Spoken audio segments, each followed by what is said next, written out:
So hello every one. So welcome to this video. இந்த video என்ன அப்படின்னா, தம்ப்நெயிலே பார்த்துருப்பீங்க, கட் ஆஃப் ப்ரிடிக்ஷன். ஸோ எவ்வளோ கட் ஆஃப் வரப்போகுது, இல்லை எவ்வளோ அட்டெம்ப்ட் கொடுத்துருந்துருக்கலாம் அப்படின்னு டிஸ்கஸ் பண்ண போகிற வீடியோ தான். ஸோ ஆல்மோஸ்ட் எல்லாத்துக்கிட்டையுமே நிறைய பேர் அனலைஸ் பண்ணி கொண்டு வந்த ஒரு வீடியோ தான். மோஸ்ட் ப்ராபப்ளி இதில் எக்ஸ்பெக்ட் பண்ணுற கட் ஆஃப் வரத்துக்கு கட் ஆஃப் ப்ரிடிக்ட் பண்ணுற போகிறதுன்னு இல்லை. ஸோ பண்ண போகிற அனாலிசிஸ்க்கு வந்துட்டு நீங்கள் ஓரளவு நீங்கள் அடுத்த மெயின்ஸ் படிக்கலாமா, இல்லை வேறு எக்ஸாம் கான்சென்ட்ரேட் பண்ணலாமா அப்படின்ற மாதிரி ஒரு விஷயத்தை வந்து தாராளமாக வந்து இந்த வீடியோவில் நீங்கள் டேக்காக எடுக்கலாம். ஸோ ஃபஸ்ட்டு வந்து என்ன அப்படின்னா வந்து இந்த ஐபிபிஎஸ்பிஓ ப்ரிலிம்ஸ் அப்படின்றது 2 நாள் நடந்திருக்குங்க. டே 1 அதே மாதிரி டே 2 நடந்திருக்கு. மொத்தம் 4 ஷிஃப்ட்டு. அதில் ஒரு ஷிஃப்ட்டும் ஒரு லெவலில் இருந்திருக்கு. ஸோ இப்போ தான் ஃபஸ்ட் டைம் எழுதுறீங்க அப்படின்னா வந்து மேபி டிஃபிகல்ட்டாக ஃபீலாக இருந்திருக்கலாம். இல்லை நான் ஐபிபிஎஸ்பிஓ ரெகுலராக எழுதுறேன், வருஷம் எழுதுறேன் அப்படின்றவங்களுக்கு அவங்களுக்கு தெரியும் இதுதான் ஸ்டாண்டர்ட், இப்படி தான் ஸ்டாண்டர்ட் இருக்கும் அப்படின்றது. இங்கிலீஷ் பார்த்தோம் அப்படின்னா நிறைய பேர் வந்து நானே எக்ஸாம் போகும்போதும் என்கிட்டயே சொன்னாங்க இங்கிலீஷ் கொஞ்சம் டிஃபிகல்ட்டாக தான் இருந்துச்சுன்னு. ஐபிபிஎஸ்பிஓடைய ஸ்டாண்டர்ட் இப்படி தான் இருக்கும், இங்கிலீஷ் இப்படி தான் இருக்கும்.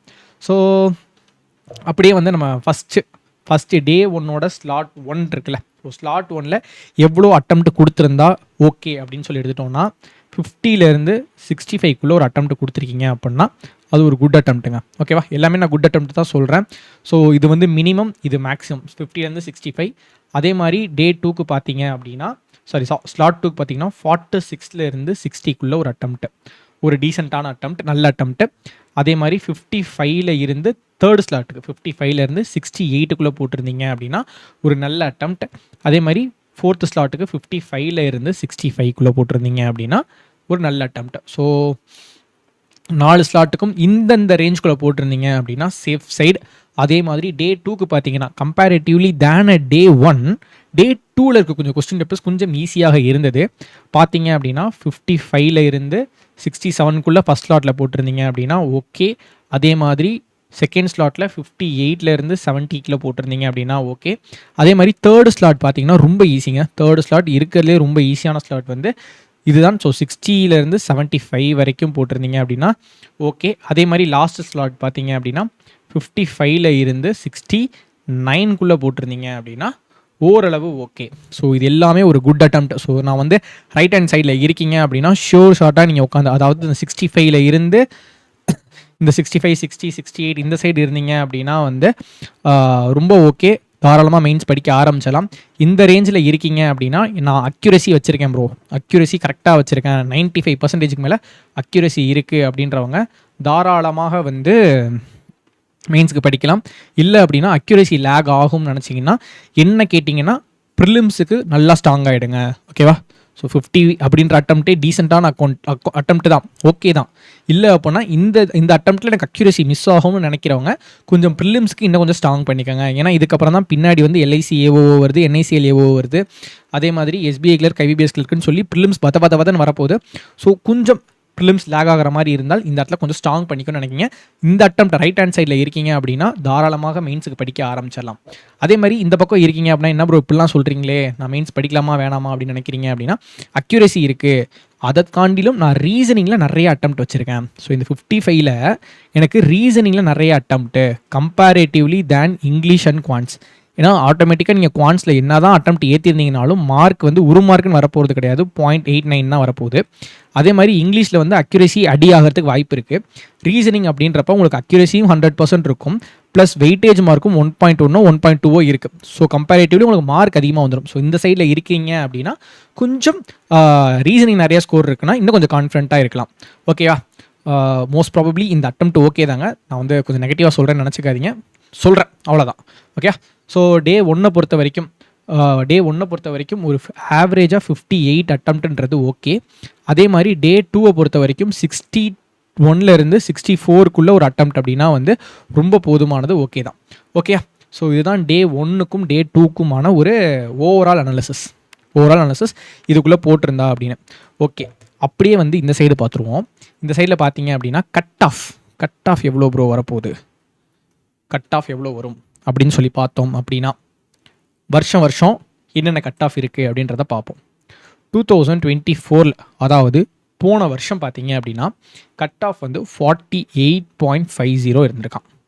அதே மாதிரி 2023 பார்த்தீங்க அப்படின்னா ஆல்மோஸ்ட் 55 கிட்ட இருந்திருக்கான், 55 மார்க் கிட்ட வந்து இருந்திருக்கான். 22ல் பார்த்தோம் அப்படின்னா 49.5 இருந்திருக்கான். அதே மாதிரி 21ல் பார்த்தோம் அப்படின்னா ஆல்மோஸ்ட் 50, ஆவரேஜாக 50ல் தான் இருந்திருக்கு. ஸோ ஆவரேஜாக 50. இந்த கட் ஆஃபில் வேக்கன்சி அப்படின்ற ஒரு விஷயம் இருக்குங்க. ஸோ கட் ஆஃப் வந்து 1:10 ரேஷியோவில் தான். ப்ரிலிம்ஸ் எழுதுறீங்களா, ப்ரிலிம்ஸில் இருந்து ஒரு 1:10 ஒரு வேக்கன்சிக்கு 10 பேருன்ற கணக்கில் தான் மெயின்ஸுக்கு எடுப்பான். ஓகேவா?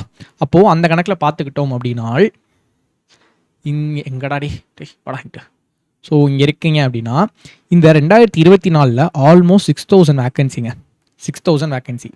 அதே இது 22ல் பார்த்தீங்க அப்படின்னா 23ல் பார்த்தீங்க அப்படின்னா ஒரு 3,000 வேக்கன்சி தான், பாதி வேக்கன்சி தான். அதனால தான் இந்த இடத்துல கட் ஆஃப் அப்படின்றது அதிகமாக இருக்குது.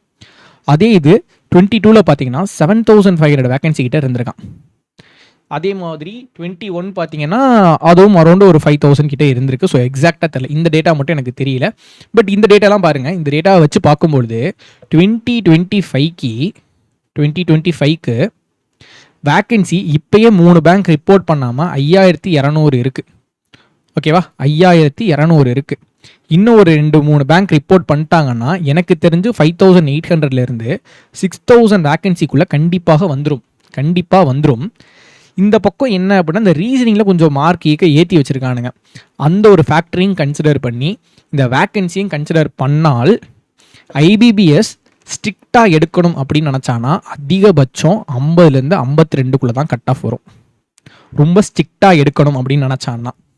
இல்லை லாஸ்ட் இயர் வந்து ஐபிபிஎஸ்பியோட 2 ஷிஃப்ட் நடந்துச்சு மெயின்ஸு, அந்த மாதிரி எடுக்கணும்னு நினச்சிட்டான் அப்படின்னா இதே 48 தான் வரும். 48லேருந்து 50க்குள்ளே தான் வரும்.